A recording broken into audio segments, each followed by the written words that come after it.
एक अमर कहानी हैमलेट से मिलिए। यह कहानी सदियों से लोगों को मोहित करती आ रही है। हैमलेट विलियम शेक्सपियर द्वारा लिखा गया एक नाटक है। यह नाटक पहली बार 1600 के दशक की शुरुआत में प्रस्तुत किया गया था और तब से यह साहित्यिक दुनिया में एक मील का पत्थर बना हुआ है। यह उनकी सबसे प्रसिद्ध ट्रेजेडीज में से एक है। शेक्सपियर की अन्य ट्रेजेडीज जैसे कि मैकबेथ और ओथेलो की तरह हैमलेट भी गहरे मानवीय भावनाओं और संघर्षों को उजागर करता है। यह नाटक डेनमार्क में स्थित है। डेनमार्क का यह काल्पनिक राज्य अपने रहस्यमय और गहरे वातावरण के लिए जाना जाता है, जो नाटक की गंभीरता को और बढ़ाता है। यह युवा राजकुमार हैमलेट की कहानी कहता है। हैमलेट एक संवेदनशील और विचारशील व्यक्ति है, जो अपने पिता की मृत्यु के बाद गहरे शोक में है। हैमलेट के पिता, जो राजा थे, हाल ही में गुजर गए हैं। राजा की मृत्यु के बाद राज्य में शोक और अनिश्चितता का माहौल है। हैमलेट को उसके पिता का भूत दिखाई देता है। यह भूत एक रात महल की दीवारों के पास प्रकट होता है और हैमलेट को अपनी ओर बुलाता है। भूत एक चौंकाने वाला सच बताता है। वह हैमलेट को बताता है कि उसकी मृत्यु एक दुर्घटना नहीं थी, बल्कि एक साजिश का हिस्सा थी। क्लॉडियस, हैमलेट के चाचा, ने राजा की हत्या कर दी है। क्लॉडियस ने यह घिनौना काम केवल सत्ता और शक्ति के लिए किया। क्लॉडियस अब राजगद्दी पर बैठ गया है। उसने न केवल राजा की हत्या की, बल्कि खुद को राजा घोषित कर दिया। उसने हैमलेट की मां गर्ट्रूड से भी शादी कर ली। यह शादी हैमलेट के लिए और भी अधिक दर्दनाक है, क्योंकि उसकी मां ने इतनी जल्दी पुनर्विवाह कर लिया। हैमलेट इस खबर से बिल्कुल टूट जाता है। वह अपने पिता की हत्या और अपनी मां की नई शादी के बीच फंसा हुआ महसूस करता है। वह अपने पिता की मौत का बदला लेने की कसम खाता है। हैमलेट अपने पिता के भूत से वादा करता है कि वह इस अन्याय का बदला लेगा, लेकिन हैमलेट विचारशील और अनिर्णायक भी है। वह लगातार सोचता रहता है कि क्या वह सही कर रहा है या नहीं। बदला लेने की उसकी खोज इनर कॉन्फ्लिक्ट से भरी है। हैमलेट के मन में कई सवाल और संदेह हैं, जो उसकी यात्रा को और भी जटिल बना देते हैं। विश्वासघात और बदला कहानी खुलती है। यह कहानी एक ऐसे समय की है जब विश्वासघात और बदला जीवन के महत्वपूर्ण हिस्से थे। नाटक की शुरुआत बेचैनी के माहौल से होती है। हर कोई किसी न किसी रहस्य को छुपा रहा है और यह बेचैनी हर दृश्य में स्पष्ट है। राजा की मृत्यु और क्लॉडियस और गर्ट्रूड की जल्दबाजी में हुई शादी दरबार को परेशान करती है। ये शादी न केवल दरबारियों को बल्कि पूरे राज्य को भी अस्थिर कर देती है। हैमलेट अपने पिता के लिए बहुत शोक मनाता है। वह अपने पिता की मृत्यु के बाद गहरे दुख में डूबा हुआ है और इस दुख से उबर नहीं पा रहा है। उसे क्लॉडियस पर शक है। हैमलेट को लगता है कि उसके पिता की मृत्यु के पीछे क्लॉडियस का हाथ है और यह शक उसे चैन से नहीं बैठने देता। भूत का खुलासा हैमलेट के डर की पुष्टि करता है। उसके पिता का भूत उसे बताता है कि क्लॉडियस ही असली कातिल है और यह सुनकर हैमलेट का शक यकीन में बदल जाता है। क्लॉडियस एक कातिल और गद्दी हड़पने वाला है। उसने न केवल राजा की हत्या की, बल्कि गद्दी पर कब्जा करने के लिए गर्ट्रूड से शादी भी कर ली।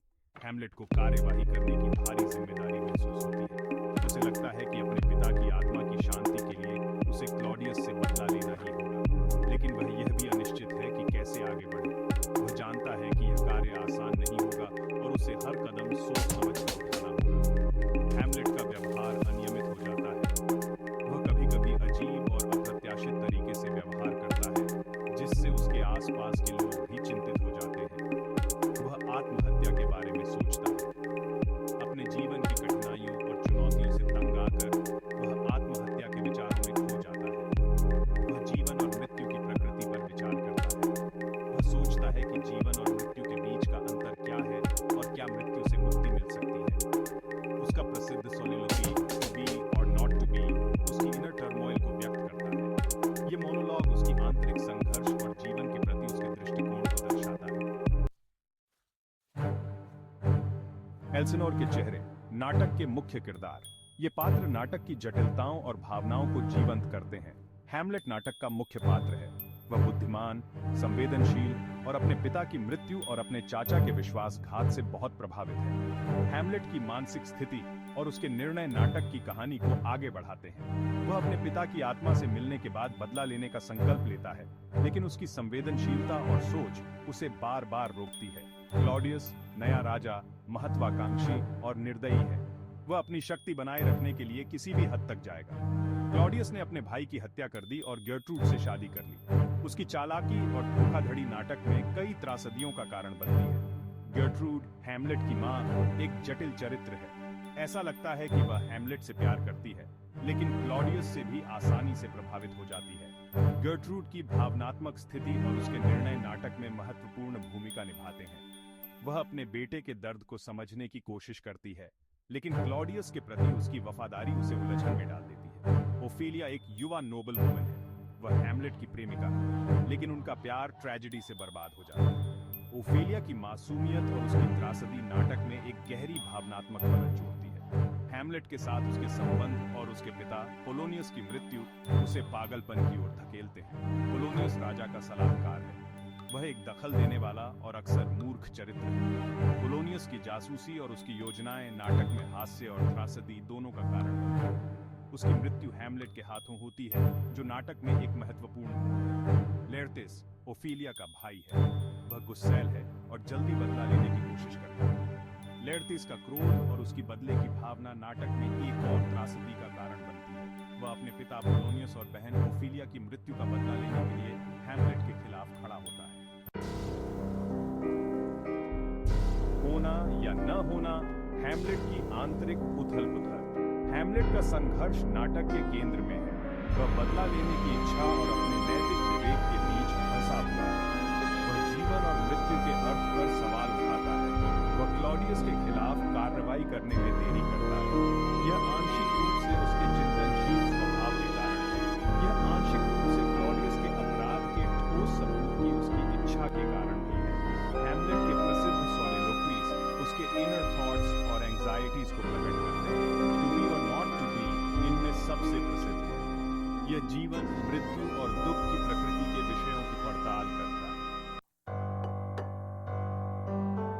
भाग 5, परछाइयां और योजनाएं, महत्वपूर्ण घटनाएं। कई प्रमुख घटनाएं नाटक के पाठ्यक्रम को आकार देती हैं। भूत का प्रकट होना प्लॉट को गति प्रदान करता है। हैमलेट द्वारा रचित play with in a play Claudius के अपराध की पुष्टि करता है। ओफेलिया का पागलपन में उतरना और उसकी बाद की मृत्यु बहुत ही दुखद घटनाएं हैं। वे नाटक की घटनाओं के विनाशकारी परिणामों पर प्रकाश डालते हैं। हैमलेट और लेरतिस के बीच अंतिम फेंसिंग मैच एक विनाशकारी क्लाइमैक्स की ओर ले जाता है। भाग 6, मुसीबतों का समुद्र, ओफेलिया का पतन। ओफेलिया, एक युवा और इनोसेंट महिला, नाटक की घटनाओं के बीच फंस गई है। वह हैमलेट से बहुत प्यार करती है, लेकिन उसका अनियमित व्यवहार और उसकी अस्वीकृति बदला लेने की उसकी योजना के हिस्से के रूप में उसे हार्ट ब्रोकन कर देती है। ओफेलिया के पिता पोलोनियस उसे हैमलेट से मिलने से मना करते हैं। यह उसकी परेशानी को बढ़ा देता है। उसके दुख का बोझ और उसके प्यार का नुकसान उसे पागलपन की ओर ले जाता है। भाग 7, नाटक ही असली चीज है, सच्चाई का पर्दाफाश। क्लॉडियस के अपराध के बारे में निश्चित होने के लिए हैमलेट एक योजना तैयार करता है। वह यात्रा करने वाले अभिनेताओं के एक समूह को दरबार में एक नाटक करने की व्यवस्था करता है। नाटक उसके पिता की हत्या की परिस्थितियों को दर्शाता है। हैमलेट क्लॉडियस की प्रतिक्रिया को करीब से देखता है। प्रदर्शन के दौरान क्लॉडियस की गिल्ट उसके दिखाई देने वाले डिस्ट्रेस के माध्यम से प्रकट होती है। यह हैमलेट के संदेह की पुष्टि करता है और कार्य करने के उसके संकल्प को मजबूत करता है।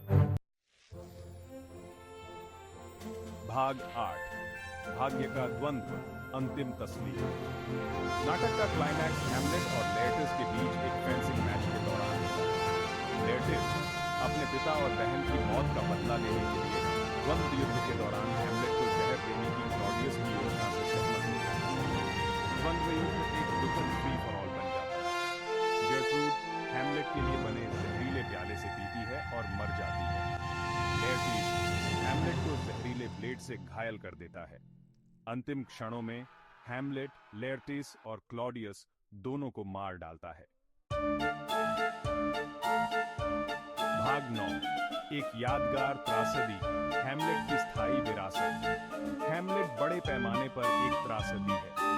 यह बदला, न्याय, विश्वासघात, पागलपन और जीवन और मृत्यु की अनिश्चितता के विषयों की पड़ताल करता है। नाटक का अंत चौंकाने वाला और अपरिहार्य दोनों है। लगभग सभी प्रमुख पात्रों की मृत्यु के साथ हैमलेट की मृत्यु लॉस की गहरी भावना छोड़ती है, लेकिन यह बदला लेने की विनाशकारी शक्ति और सत्ता के भ्रष्ट प्रभाव की कठोर याद दिलाता है।